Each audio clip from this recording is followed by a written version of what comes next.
Hi, LC Valley. Jesse here again. So today I wanted to talk to you about something, a story.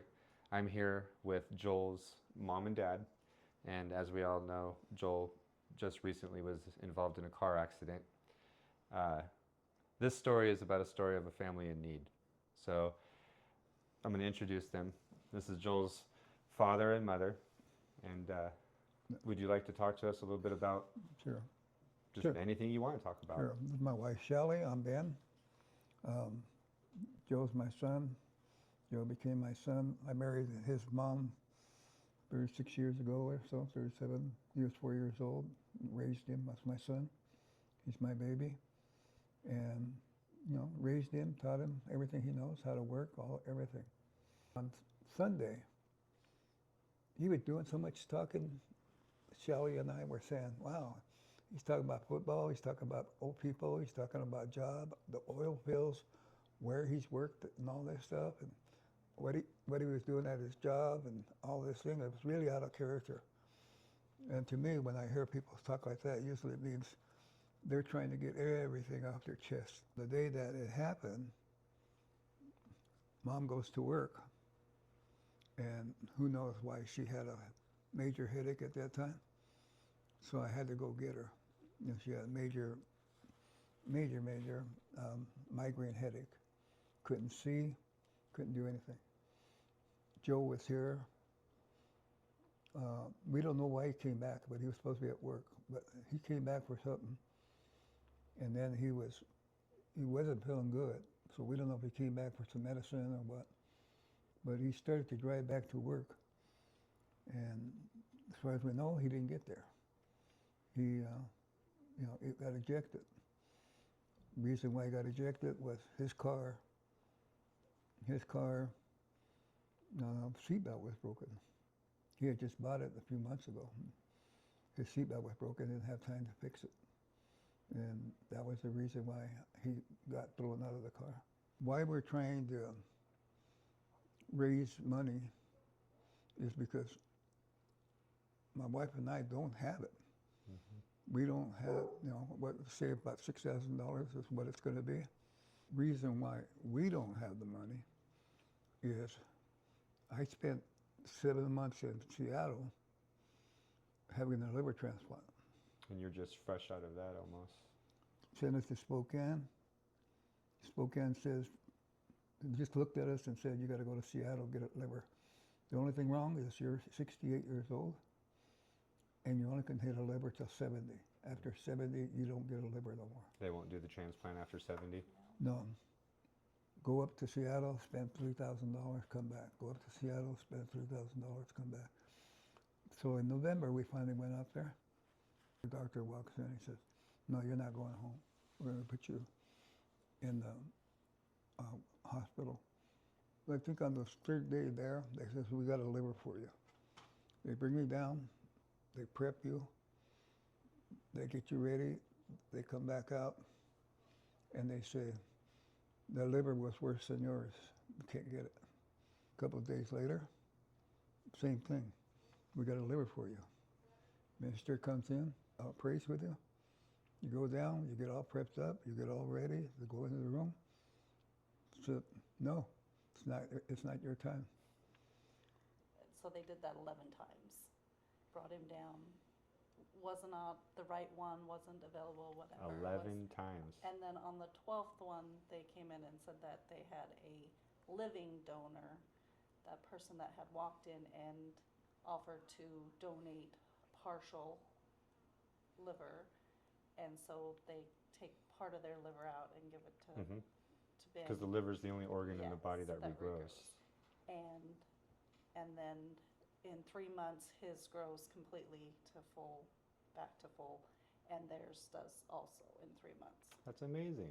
By that time, all our expenses are just food and everything. It's so expensive. We can't afford it. We got cousins that are sending us food cards, and the church is giving us $2,000. The people, the man, the lady, the kid, whoever it is, said, we're giving the liver to Benny Tafoya. He's a patient here. but he can't have it till March 3rd. And so the doctor tells me, you can't have your liver till March 3rd. I said, wow, doctor, March 3rd, that's my birthday. I'm 70 years old. He says, yeah, and March 4th, you don't get it. You go home, die. Doctor asked me, he says, have you been praying? I said, doctor, I pray every day, every day. You know, God, what are you going to do with me? God, what's going on? You have me 11 livers. This is the 12th one. Am I going to get it? Imagine yourself walking down the street, don't know who I am or anything, and then in your head it says, guess what you're going to do today? You're going to go save Ben Tafoya. You're going to go get part of your liver. And it's going to be on this day. And it's going to work. And it's going to work. They don't know me, but yet they ask for me.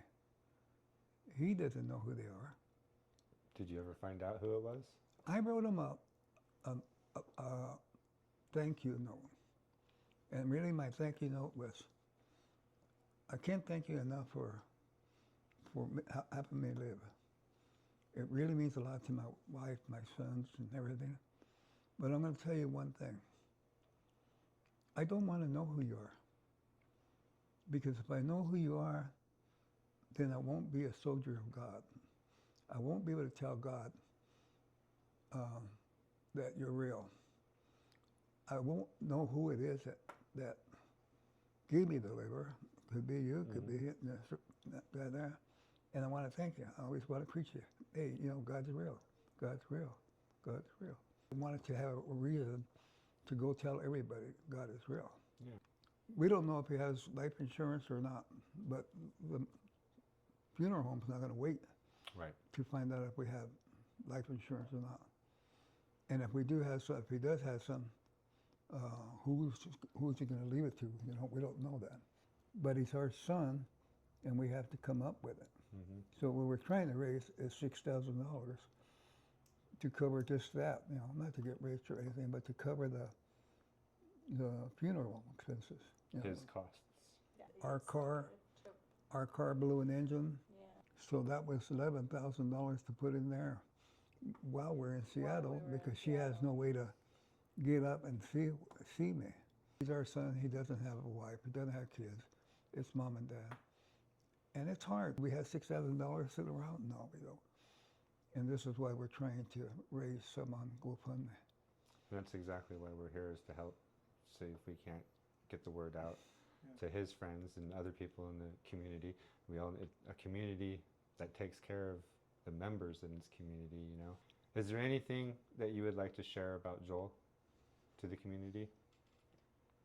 Joel was the kindest, most caring person. He was just so easygoing and made everybody feel so comfortable when they were around him. It was just hard not to like Joel. Good kid. Joe, to me, I never called him Joe. I either call him Baby or Banjo. Yeah, it's Banjo. And the reason why I call him Banjo is because when he was a kid, he had to have this fishing gear that said Banjo Fishing. I don't know if you ever remember seeing it. It was a Banjo tackle box. The only reason I don't catch fish is because I don't have a Banjo tackle box. So I just started calling him Banjo. You know, so that was my name to him. For sure. That was my name to him. Banjo, what are you doing? Get over here. But there were so many memories. I mean, we did so many things when they were young. That was him and his nephew. They were four-wheeling.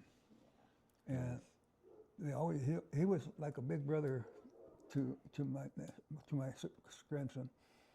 He stepped in when the dad kind of was out of the picture. That's Joe and his brother when they were younger. What's his brother's name? Trevor. Trevor. So, Elsie Valley, this is our call to action. They have a GoFundMe set up, and if you don't want to contribute to that, or if you don't have any way to contribute to that, you can also get a hold of us. We'll give everything 100% directly to them. If you want all of your money to go to them, give us a call and we'll make sure they get it. This is for the expenses for their son, to get things finalized and taken care of. the family's been hit over the last couple of years with a lot of different things, and just one after the other, and they haven't been able to have a reserve set aside. So with that, I ask the LC Valley, if you feel the need and you would like to contribute, get a hold of us. It's for a good cause, and it'll be greatly appreciated. We really, really thank you very much in advance. Thank you.